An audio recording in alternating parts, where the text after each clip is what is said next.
안녕하세요. 이스라엘 최연아 선교사입니다. 오늘은 열왕기상 21장에 나와 있는 나봇의 포도원 사건을 주제로 함께 은혜를 나누고 싶은데요. 오늘 나눌 제목은 무당 이세벨입니다.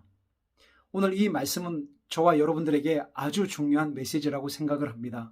말씀을 끝까지 경청해 주시고 듣고 도움이 되신다면 주변 분들에게 많이 알려주시고 공유해 주십시오. 이 말씀은 오늘을 살아가는 저와 여러분들에게 지혜와 분별력을 주는 귀한 메시지라고 생각을 합니다. 열왕기상 21장은 여러분들이 다 아시는 그런 유명한 사건이 나오는 말씀입니다. 나봇의 포도원 사건입니다. 이때 당시 이스라엘을 다스렸던 왕은 아합이라고 하는 왕이었습니다. 이 아합 왕은 자신의 왕궁 근처에 있는 나봇이라고 하는 사람이 소유한 포도원 밭을 너무나 가지고 싶어 했습니다.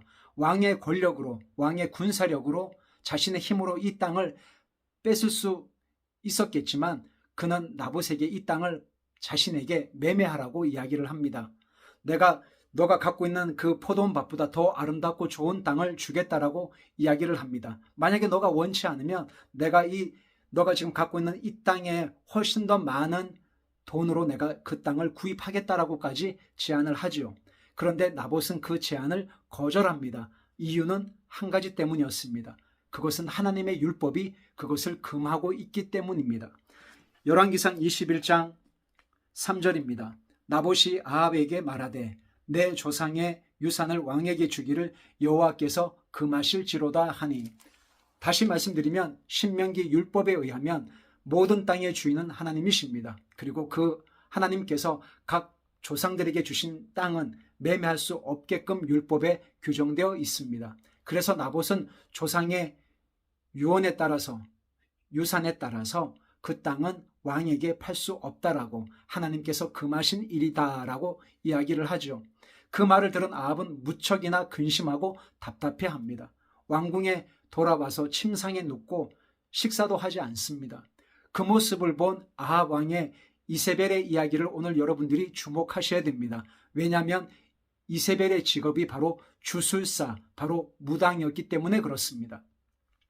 옛 바알의 딸, 바알 숭배자로 성장한 이세벨이 놀랍게도 이스라엘 왕의 아내로 와 있습니다.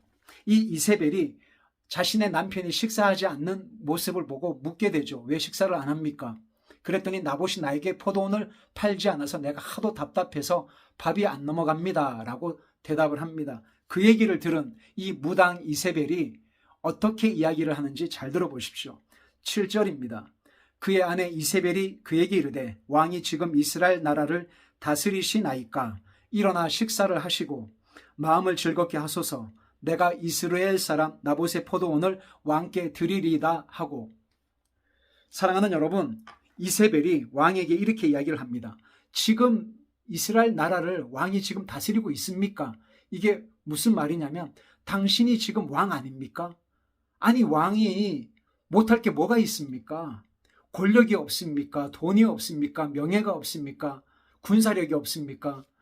당신이 지금 이스라엘 나라를 다스리고 있는 왕인데 뭘 못합니까? 뭐 이런 걸 가지고 그렇게 마음에 근심을 합니까? 마음을 푸시고 즐겁게 식사하세요. 제가 이 포도원 밭을 왕께 드리겠습니다 라는 의미입니다.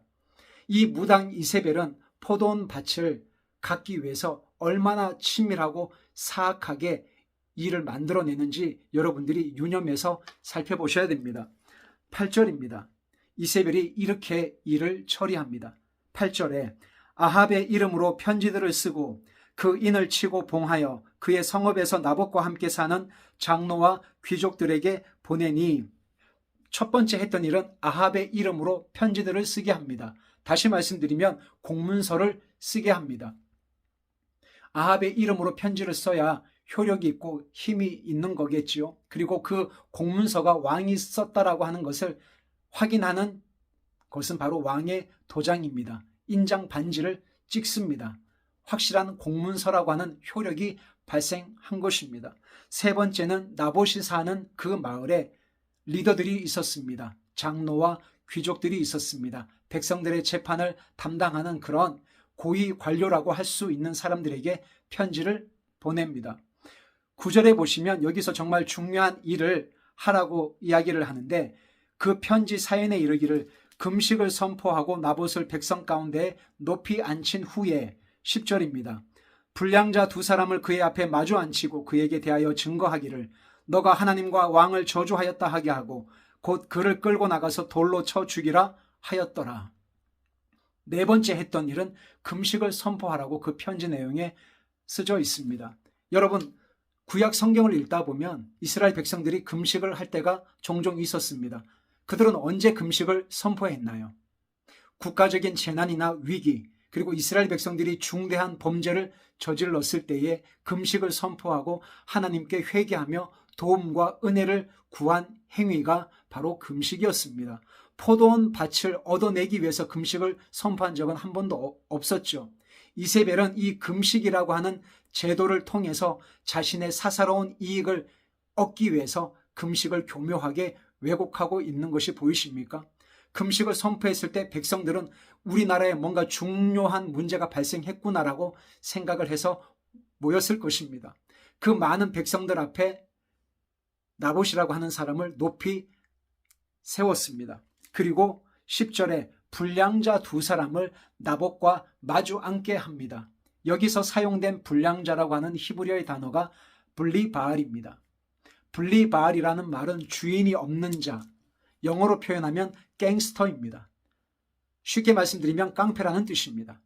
깡패, 불량자, 불의한 자, 사악한 거짓 증인 두 명을 나봇이 앉은 자리 맞은편에 앉게 해서 거짓말로 고소를 합니다. 뭐라고 고소를 하냐면 이 나봇이라고 하는 사람이 하나님을 모욕했소, 왕을 모욕했소. 그래서 이 율법에 의하면 이런 사람은 돌로 쳐서 죽이라고 하니 이 나봇을 죽여야 한다라고 거짓 증언을 하게 합니다. 10절 하반절에 보십시오. 너가 하나님과 왕을 저주하였다 하게 하고 곧 그를 끌고 나가서 돌로 쳐 죽이라 하였더라. 이 사람이, 이 나봇이 왕을 저주했습니다. 그리고 하나님을 저주했습니다. 이런 사람은 율법에 의하면 돌로 쳐서 죽이라고 했으니 이 사람을 죽입시다 라고 거짓 증언을 합니다. 결국 나봇은 백성들에 의해서 끌려나가서 돌에 맞아 죽게 됩니다.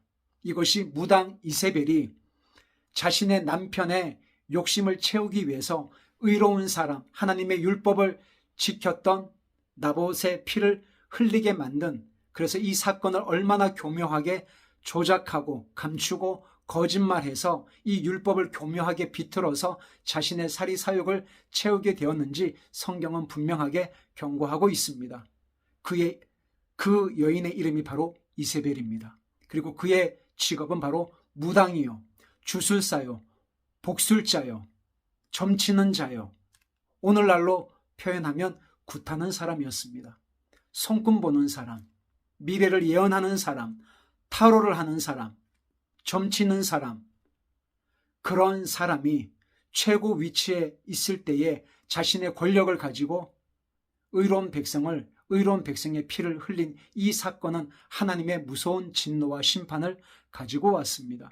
사랑하는 여러분, 오늘 이 말씀이 이 시대를 살아가는 저와 여러분들에게 작은 길라잡이, 등불이 되었으면 좋겠습니다. 그리고 우리 주변에 우리 사회를 어둡게 하고 영적으로 오염시키며 마비시키는 모든 무당들과 주술들과 주술적인 행위들, 점치는 거, 굿하는 거, 타로 보는 거, 운세 보는 거, 손금 보는 거, 풍수지리 같은 하나님이 역겨워하시고 하나님이 금하시는 모든 주술적인 행위들이 이 조국 대한민국에서 떠나가며 끊어지며 예수 그리스도의 이름으로 통치받는 그런 복된 저와 여러분들의 가정, 저와 여러분들의 공동체, 그리고 우리 사회가 되었으면 정말 좋겠습니다.